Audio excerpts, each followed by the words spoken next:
మీ అందరికీ నమస్కారాలు.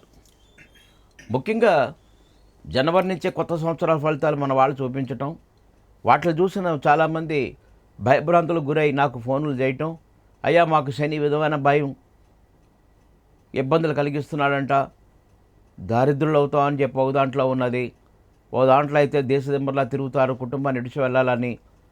అలాగా కొంతమంది గురుబలం లేదంటండి, ఈ సంవత్సరం వివాహ ప్రయత్నాలు కూడా కావు అంటున్నారు. ఇవన్నీ చూసినప్పుడు కొంచెం మాకు ఆందోళన అనిపిస్తున్నది. మరికొంతమంది ఈ విధంగా ఈ గురుడు గురించి, రవి గురించి, శని గురించి, కుజుడు గురించి, రాహుకేతుల గురించి ఇలా రకరకాల మంది పాపం ఎస్ఎంఎస్లు పెట్టి ఫోన్లు కూడా చేస్తున్నారు. అయితే ఒకటి, మనం తెలుగు సాంప్రదాయ ప్రకారంగా మన జ్యోతిష శాస్త్రాన్ని రచించి చక్రాలు వేయటం జరిగింది. ఒకటి సవ్య, రెండు అపసవ్య చక్రాలు ఎక్కువగా మనం వాడతాం. ఉత్తరాదికి వెళ్ళేటప్పటికి ఆ చక్రాలు కూడా మారిపోతాయి. అలాగే మన తెలుగువారి యొక్క ఉగాది నుంచి మనకి ప్రారంభం. ఉగాది నాడు ఏ గ్రహాలైతే రాశి చక్రంలో గోచార స్థితిలో ఉన్నాయో ఆ స్థితిని బట్టి మనం ఆ సంవత్సరం అంతా ఎలా ఉంటుందని మనం చెప్పుకుంటాం. అది కొత్త సంవత్సరం ఏదో అర్ధరాత్రి పూటే మనం డిసెంబర్ 31 అర్ధరాత్రి నుంచి మన కొత్త సంవత్సరం ఫలితాలు తీసుకుని ఆంగ్ల నవ సంవత్సరం ఫలితాలు అని చెప్తున్నారు. అప్పటికే మనం ఉగాది సంవత్సర ఫలితాలు చెప్పుకున్నాం. మార్చి, ఏప్రిల్ వరకు ఎలాంటి మార్పులు ఉండవు. కాబట్టి మనం పాత పంచాంగాన్ని అనుసరించుకొని అందులో ఉన్న ఫలితాలు చూసి దానికి తగ్గటువంటి రెమెడీస్ మీరు ఆచరిస్తే ఫలితం ఉంటుంది తప్ప, కొత్త సంవత్సరాన్ని బట్టి చూసుకొని ఆ సంవత్సరాధిపతి ఇది అయ్యాడు అని చెప్పి ఈ విధంగా చేయటం అనేది కష్టం. కానీ న్యూమరాలజికల్గా మళ్ళీ చూసుకుంటే కొంతవరకు సంఖ్యాశాస్త్రాన్ని బట్టి ఏమన్నా రెమెడీ చేసుకుంటే కొంచెం బాగుంటుంది. కాబట్టి మీరు భయభ్రాంతులకు గురి కావక్కర్లేదు. అయినా యజ్ఞాలు, యాగాలు, పూజలు పునస్కారాలు మేము చేయలేము, మంచి కాస్ట్లీ రత్నాలు ధరించలేమని చెప్పి కూడా మీరు పెట్టారు. అలాంటి దానికి ఒకటే, గ్రహణాలు వచ్చినప్పుడు మీరు ఎప్పుడైనా అష్ట ధాతువులతో కానీ పంచధాతువులతో కానీ చేసిన కాలచక్ర ఉంగరాన్ని ఒకదాన్ని తయారు చేయించుకోవాలి. గ్రహణం పట్టి విడిపు లోపటి ఈ ఉంగరాలు తయారవ్వాలి. వాటిపైన ఖచ్చితంగా ఎంబ్లమ్స్ ఉంటాయి. 12 రాసుల యొక్క గుర్తులు మనకు కనపడతాయి. అవి చాలా అద్భుతం. కాబట్టి ఈ 12 రాసుల యొక్క ఎంబ్లమ్స్తోనూ సింబాలిజం కింద అనమాట చేసి ఈ 12 రాసులకు తగ్గట్టుగా 9 గ్రహాలకి తగ్గట్టుగా ప్రాణప్రతిష్ఠ చేయించి ఇచ్చిన ఉంగరం కాలచక్రం.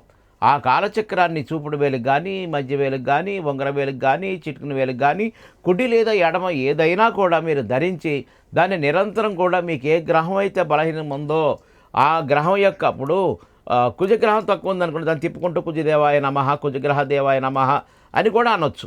కాబట్టి ఇటు కుజుడిని అనొచ్చు, లేదా కుజగ్రహ దేవాయ నమః. సింపుల్ మంత్రం. దానికి ఏదో బీజాక్షరాలు చేర్చి సంపటీకరణం చేసుకొని చేయలేని వాళ్ళు చాలామంది ఉన్నారు. అందరికీ తెలియదు అది. గురుగ్రహం ఎదుగును, ఓ గురుగ్రహ దేవాయ నమః అనుకుంటూ తిప్పండి. ఇలా తిప్పుకుంటూ ఉంటే అందులో ఉన్నటువంటి ఆ ఉంగరంలో ఉన్నటువంటి స్పెషాలిటీ ఏంటంటే, ఏ గ్రహానికి సొంత ఇళ్ళు ఉన్నాయి, ఏ గ్రహానికి ఏది ఉచ్చస్థితిలో ఉంటుంది అటువంటి ఫలితాలు ఇస్తుంది. ఏ గ్రహం మంచి 1, 4, 7, 10 లేకపోతే 1, 5, 9 స్థానంలో ఉన్న గ్రహాల ఫలితాలు ఇచ్చే విధంగా ఆ ఉంగరం తయారు చేశారు. కాబట్టి కాలచక్ర ఉంగరాన్ని సూర్యగ్రహణం కానీ చంద్రగ్రహణం కానీ 2 తయారు చేసుకోవచ్చు. ఏ గ్రహణం తయారు చేసిందని కానీ ప్రాణప్రతిష్ఠ అయింది మీరు ఎప్పుడు ధరించారంటే చాలా అద్భుతమైన ఫలితాలు ఉంటాయి. ఇది మీకు కనపడుతుంది కదా. దీని ముందుగా ఏం చేస్తారంటే ఒక పట్టికను తయారు చేసుకుంటే గ్రహణ సమయంలో దీనిపైన అన్నీ కూడా ఎంబలమ్స్ ఉంటాయి, సింబల్స్ ఉంటాయి. ఈ సింబల్స్ని చేసి ప్రాణప్రతిష్ఠ 9 గ్రహాలకి, 12 రాసులకి, 27 నక్షత్రాలకి అది చేసిన తర్వాత ఇస్తారు. ఎందుకంటే ఇంచుమించుగా ఇది ధరిస్తే సంపూర్ణ కాలసర్పదోషం కూడా పోయినట్టే, సంపూర్ణ గ్రహ అనుగ్రహం పొందినట్లే. నిజంగా మీకు నడిచే దశలు యోగిస్తాయి, అంతర్దశలు యోగిస్తాయి, ప్రాణదశలు యోగిస్తాయి. కాబట్టి దీన్ని ఎప్పుడు కూడా తిప్పుతూ కూడా మనం శని కావాలంటే శనిగ్రహ దేవాయ నమః, గురుడు కావాలంటే గురుదేవాయ నమః, రవి కావాలంటే భాస్కరాయ నమః, లేకపోతే రవిగ్రహ దేవాయ నమః అనుకుంటూ మంత్రాలు చేసుకుంటూ దీన్ని తిప్పుతూ ఉంటే చాలా మంచిది. అంతేకాదండి, మీ ఇష్ట దైవాన్ని కూడా మీరు జప కింద కూడా దాన్ని ఉపయోగించుకోవచ్చు. ఎలాంటి ఉంగరాలు మీరు చూసారో లేదో, చాలా చిన్న ఉంగరాన్ని బొడిపిలుగా తయారు చేసుకుని క్రిస్టియన్స్ వాళ్ళు జప ఉంగరం కింద మనదించే అది అక్కడికి వెళ్ళింది. కాబట్టి అలాంటి ఉంగరం కింద ఇది బాగా పనిచేస్తుంది. మీకు ఏ మంత్రం ఉంటే ఆ మంత్రం మూలమంత్రం చదువుకుంటుందని చెప్తే చాలా ఆ మంత్రం 100 రెట్లు శక్తిని ఇస్తుంది. కాబట్టి మీరు కాలచక్ర ఉంగరం ధరించండి. పాత అపోహలు తీసేసేయండి, భయభ్రాంతులు కాకండి.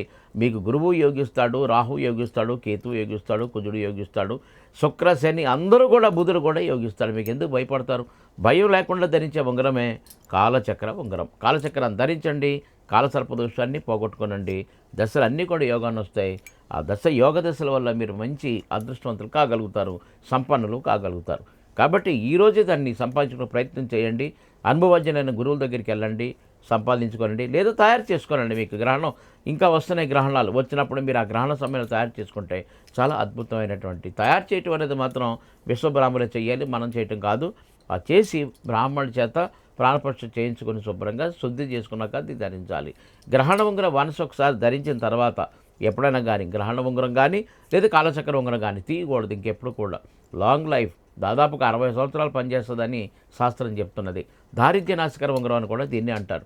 ఎక్కువ అప్పులతోనూ రుణ బాధలతో ఉన్న వాళ్ళు కూడా దీన్ని ధరిస్తే రుణ బాధలు కూడా తొలగిపోతాయి. ఆల్ ది బెస్ట్, నమస్తే. మరి ఇలాంటి అంశాలు ఇంకా తెలుసుకోవాలనుకుంటే మరి మన ఛానల్కి సబ్స్క్రైబ్ చేయండి, లైక్ చేయండి, షేర్ చేయండి. ఆల్ ది బెస్ట్, మీ అచ్చిరెడ్డి గురువుని.